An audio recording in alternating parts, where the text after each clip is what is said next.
Ya, saya kembali membawa satu berita buruk dalam dunia startup di dunia yang namanya nanti ya. Tapi yang jelas adalah startup ini berasal dari India dengan basisnya adalah edukasi. Jadi startup edutech dengan nilai valuasi 358 triliun rupiah yang sekarang harganya sudah mendekati dengan nilai 0. Kira-kira apa yang terjadi?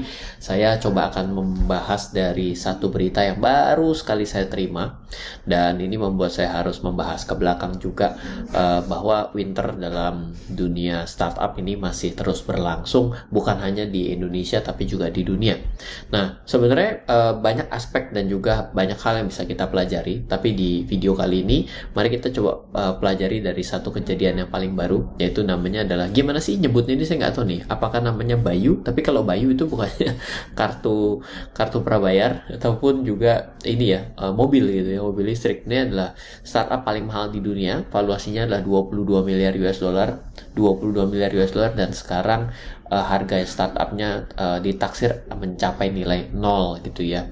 Dimana dan yang menarik di sini adalah ternyata banyak juga dari perusahaan-perusahaan kelas dunia yang menginvestasikan uangnya ke perusahaan ini. Nah, sebenarnya kalau kita perhatikan, ini namanya adalah BlackRock. Nanti di bawah saya juga sempat baca cukup banyak, yaitu General Atlantic, Silver Lake, Peak ya. Lalu ada Chan Zuckerberg Initiative dan UBS Prosus Ventures dan B Capital ini menggalang dana untuk berbicara mengenai yang namanya investasi pada perusahaan startup. Pertanyaannya sebenarnya gini, kenapa perusahaan-perusahaan itu menginvestasikan uangnya ke dalam perusahaan lain? Ya, jawabannya karena mereka adalah perusahaan investasi, yaitu tugasnya adalah menginvestasikan uangnya, menggalang dana, dan diinvestasikan.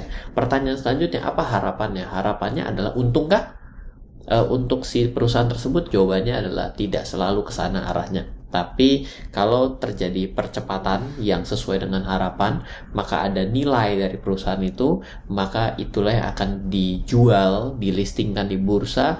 Bila dilistingkan di bursa, maka mereka bisa exit. Maka beberapa kejadian pada beberapa startup yang kita kenal yang ada di Indonesia dan ada di dunia, maka kalau setelah IPO harganya longsor turun terus, ya menjadi salah satu ciri bahwa itulah proses exit tengah terjadi.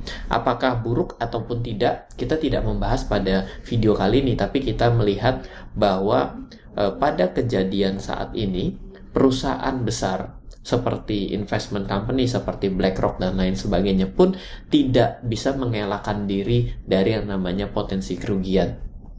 Apalagi kita sebagai seorang investor yang biasa-biasa saja. Bayangkan perusahaan besar dengan riset yang begitu besar, tentunya mereka memiliki orang pintar begitu banyak, juga menginvestasikan uang bersama-sama kepada satu atau dua tempat, bahkan pada beberapa tempat yang sama dengan minat mereka berinvestasi. Contohnya di startup edutech ini yang ada di India, mereka justru rugi, dan dari nilai berapa tadi? 358 triliun berubah menjadi 0. Jadi ini adalah sebuah hal yang jamak terjadi ketika berinvestasi. Sedangkan level investasi kita ini bertolak belakang dengan mereka. Satu, kita mungkin sendirian. Dua, modal kita tidak sebesar mereka. Tiga, kita juga tidak memiliki akses sehebat mereka. Apalagi kita dengan keadaan itu semua, tapi mengharapkan keuntungan secara terus-menerus. Pasti nggak bisa. Dan mereka memiliki strategi exit begitu banyak. Sedangkan kita kalau berinvestasi saham, strategi exitnya apa? Ya dijual. Seperti itu. Kalau mereka masih punya banyak strategi exit yang menjadi backup plan dari A sampai Z. Nah, sebenarnya ini juga kita ingat bahwa di Indonesia sendiri pun ada satu nama yang kemarin sempat ramai, yaitu adalah Zenius, dimana ini juga edutech. Bahkan yang lebih keren lagi, pada saat itu Zenius sebelumnya mengakuisisi perusahaan bimbel yang sudah mapan, namanya Primagama. Saya yakin kalau ada di Indonesia untuk ambil les, mungkin salah satunya Primagama adalah top of mind. Tapi akhirnya tidak bisa juga. Jadi kalau kita perhatikan juga dalam kita berinvestasi, ya kadang-kadang kita tidak bisa melihat sesuatu yang ada di depan laporan yang ada. Kenapa? Karena laporan yang dibuat bisa saja memang quote-unquote dikondisikan. Wah, berarti namanya adalah satu pengkondisian ini apakah sesuatu yang sifatnya adalah terlarang atau tidak. Kita tidak membahas secara lebih jauh, karena kalau kita namanya mencoba untuk mengarang dengan cara memalsukan, sudah pasti.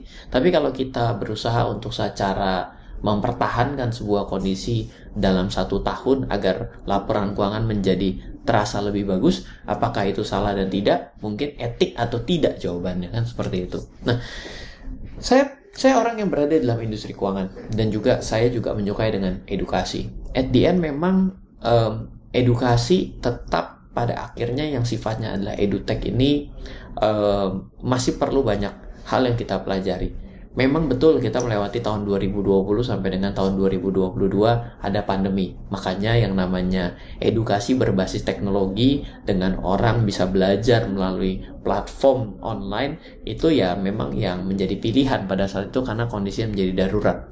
Tapi dalam keadaan sehari-hari kita sebagai makhluk sosial, perbedaan antara kita bertemu dengan kita menggunakan online itu jelas sesuatu yang berbeda rasanya. Ya, bahkan saya sendiri juga kalau memilih akan belajar secara langsung karena ada personal touch yang lebih jauh dibandingkan hanya melihat layar seperti itu. Jadi memang industri ini kalau menurut saya pribadi sebagai seorang pengajar, edukasi berbasis teknologi ini sifatnya adalah suplemen, tidak bisa menjadi suatu pengganti.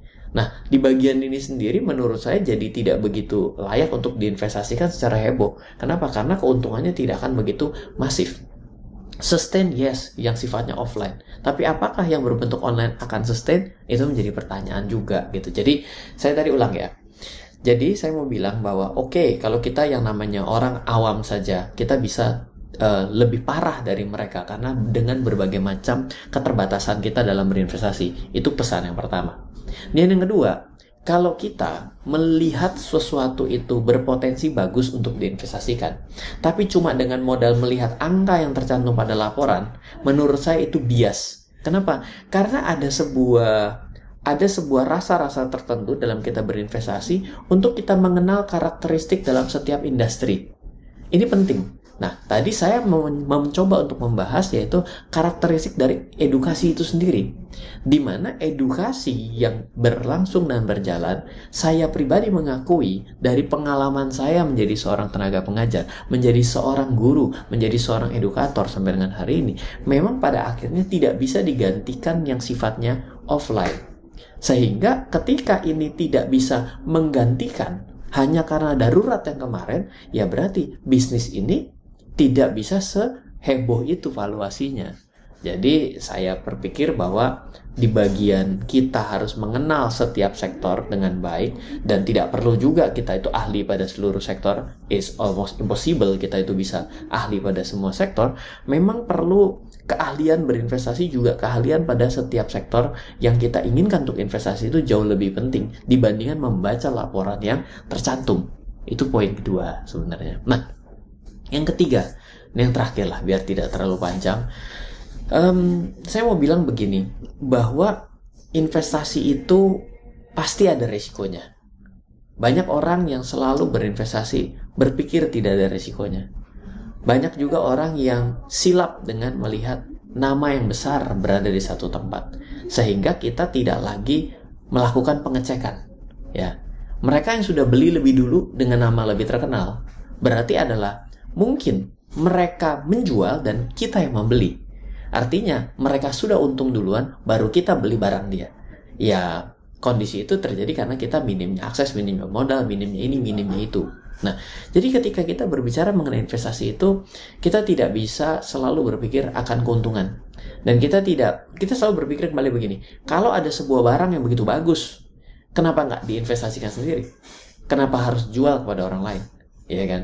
Oh Pak, tapi kan ini perlu sebuah permodalan yang cukup agar ini bisa berkembang. Yes, itu statement yang tidak salah. Betul, tidak salah gitu. Tapi kembali lagi, kita mesti melihat bahwa resiko itu dalam setiap apa yang kita lakukan itu pasti ada. Mau investasi kayak, mau kita jalan kaki kayak, itu tetap ada resikonya di sana. Kalau kita bilang, oh jalan kaki itu lebih kecil resikonya daripada kita naik pesawat. Tergantung. ke jalan kakinya kemana? Saya dari Jakarta jalan kaki ke Surabaya, jelas risiko lebih tinggi daripada naik pesawat. Kan ada orang yang berpikir, oh kalau jalan kaki akan lebih aman. Nggak juga. Itu kenapa? Berarti kita bisa menempatkan risiko berdasarkan kebutuhannya juga. Banyak orang ini belum cukup kemampuannya dalam menakar risiko dan waktu, dan juga mengetahui risiko yang mereka dapat terima sendiri, mereka sekonyong-konyong ikut berinvestasi. Ya, kalau sekelas BlackRock mungkin rugi 100 triliun rupiah biasa saja.